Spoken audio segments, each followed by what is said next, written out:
Breaking news చూస్తున్నాం. రేపు AP రాజధాని అమరావతి ప్రాంతంలో సీఎం చంద్రబాబు నాయుడు పర్యటించనున్నారు. రాజధాని నిర్మాణ పనులను పరిశీలించనున్నారు. 2014, 2019 టీడీపీ ప్రభుత్వ హయాంలో అమరావతి పనులు జరిగాయి. కానీ ఆ తర్వాత వచ్చిన ప్రభుత్వం రాజధాని పనులు ఆగిపోయాయి. తిరిగి ప్రభుత్వం రావడంతో మరోసారి పనుల పరిశీలనకు వెళ్లనున్నారు. నిన్న పోలవరం పనులను చంద్రబాబు పరిశీలించారు.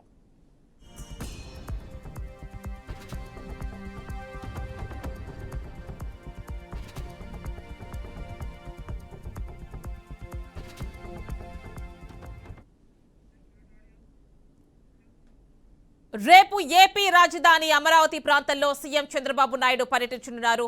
ఫుల్ డీటెయిల్స్ మా అమరావతి బ్యూరో చీఫ్ ఏడుకొండలు మరిన్ని డీటెయిల్స్ అందిస్తారు. ఏడుకొండలు చెప్పండి, రేపు ఏదైతే అమరావతి గతంలో 2014-19 కాలంలో జరిగినటువంటి పనులున్నాయో అవి ప్లస్ తర్వాత ఆగిపోయిన పనులు ఇవన్నీ కూడా రేపు చంద్రబాబు నాయుడు అమరావతి వెళ్లి అక్కడ పరిశీలించనున్నట్లు తెలుస్తోంది. డీటెయిల్స్ ఇవ్వండి.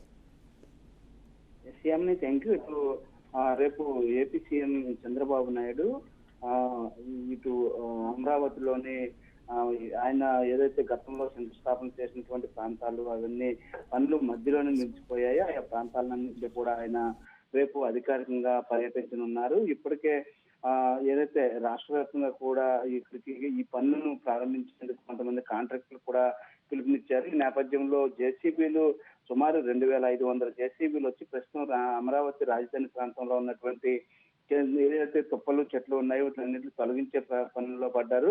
ముఖ్యంగా రేపు చంద్రబాబు నాయుడుతో పాటు ఇటు కీలక శాఖకు చెందినటువంటి అధికారులు కూడా ఆయన వెంట వెళ్ళనున్నారు. అయితే ముందుగా ఇటు ఏదైతే శంకుస్థాపన చేసినటువంటి ప్రాంతమైనటువంటి ఉద్దండరాయనిపాలెంలో ఇప్పుడు 2015లో ఆయన శంకుస్థాపన చేసినటువంటి ప్రాంతంలో తొలిసారి పర్యటిస్తారు. అక్కడ నుండి నేరుగా ఇటీవల కాలంలో ఐఏఎస్ బిల్డింగ్లు ఏవైతే పూర్తయినటువంటి గత ప్రభుత్వంలోనే టీడీపీ ఉండగానే పూర్తయినటువంటి నిర్మాణాలు ఇప్పటికీ కూడా అక్కడ ప్రారంభించకుండా అట్లాగే ఉండిపోయి తద్వారా అధికారులకు చెల్లించేటువంటి హెచ్ఆర్లు ఏవైతే ఉన్నాయో అవి కోట్ల రూపాయలు దాటేస్తున్నాయి. ఆ బిల్డింగ్లు తక్షణమే అందుబాటులో తీసుకొచ్చేందుకు కూడా చర్యలు తీసుకునేటువంటి ఆవశ్యకత అయితే కనిపిస్తుంది. ముఖ్యంగా ఉద్దండరాయనిపాలెంలో రాజధాని శంకుస్థాపన జరిగిన ప్రాంతం సందర్శించి అనంతరం స్పీడ్ యాక్సెస్ రోడ్డు పరిశీలిస్తారు. ఏదైతే అమరావతిలో ఈ అమరావతి చుట్టూ కూడా 29 గ్రామాల్లో ఎక్కడ ఎటువంటి చిన్న ప్రమాదం జరిగినా 20 నిమిషాల్లో విజయవాడ చేరుకునేలాగా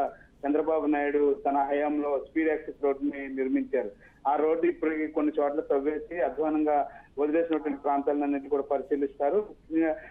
ఇది ఆల్ ఇండియా సర్వీస్ అధికారుల గృహ నిర్మాణ సముదాయాలను కూడా ఆయన పరిశీలిస్తారు. అదే మంత్రులకు జడ్పీలకు నిర్మించినటువంటి గృహ సముదాయాలను కూడా పరిశీలిస్తారు. అలాగే ఇటు ఎన్జిఓస్ కోసం నిర్మించినటువంటి కాలనీని కూడా ఆయన పరిశీలిస్తారు. అలాగే హైకోర్టు ఏదైతే అలాగే శాశ్వత సచివాలయాల నిర్మాణం జరుగుతున్నటువంటి ప్రాంతాలను కూడా రేపు ఆయన సందర్శిస్తారు. అందుకోసం ఇప్పటికే అధికారులు అన్ని ఏర్పాట్లు చేశారు. ఆయన వెళ్ళేటువంటి అన్ని రూట్లలో కూడా ఇప్పటికే భారీగా బందోబస్తును ఏర్పాటు చేసి అన్ని రోడ్లను కూడా పూర్తిగా పోలీసులు బాంబు స్క్వాడ్ డాగ్ స్క్వాడ్ తో తనిఖీ చేస్తున్నారు.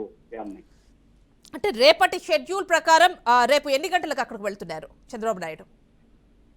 అంటే రేపు ఉదయాన్నే ఆయన ఈ యొక్క పర్యటన ఉంటుందని చెప్తున్నారు. అయితే దాని షెడ్యూల్ అయితే రేపు మధ్యాహ్నం తర్వాత ఉండేలాగా మళ్ళీ మార్పు చేశారు. అయితే రేపు మధ్యాహ్నం 2 గంటల నుండి ఆయన పర్యటన అయితే కొనసాగుతుంది. సుమారు 3 గంటల పాటు ఈ యొక్క పర్యటన అయితే కొనసాగుతుంది. దీనికి సంబంధించి ఇప్పటికే పార్టీ శ్రేణులు కూడా ఏర్పాట్లు చేశారు. మరోవైపు అమరావతి రాజధాని ఏదైతే చంద్రబాబు నాయుడు కలగా ఉందో ఈ కళను మరొకసారి నెరవేర్చబోతున్నారు. అందుకని చంద్రబాబు నాయుడు వస్తున్నటువంటి అన్ని ప్రాంతాల్లో కూడా ఘనస్వాగతం పలికేందుకు ముఖ్యంగా అమరావతి రైతులు కూడా అన్ని ఏర్పాట్లు చేస్తూ ఉన్నారు.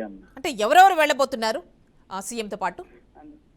సీఎంతో పాటు ముఖ్యంగా ఈ పురపాలక శాఖ మంత్రి నారాయణ ఉంటారు. అలాగే ఇక్కడ ముఖ్యంగా నారాయణ ఇంతకు ముందే కొన్ని ప్రణాళికల ప్రకారం ఆయన చేపట్టినటువంటి పనులకు సంబంధించి ఇక మున్సిపల్ డెవలప్మెంట్ సంబంధించి ఎప్పుడైతే బిల్డింగ్లు కట్టారో ఇంతకు ముందు శంకుస్థాపనలు చేసిన ప్రాంతాలన్నింటినీ కూడా చంద్రబాబు నాయుడుతో పాటు ఇటు ముఖ్యంగా ప్రధాన కార్యదర్శి రాష్ట్ర ప్రధాన కార్యదర్శి సిఎస్ తో పాటు ఇటు మంత్రి నారాయణ అలాగే కొంతమంది ఉన్నతాధికారులు కూడా వీరితో ఈ పర్యటనకు వెళ్తున్నారు.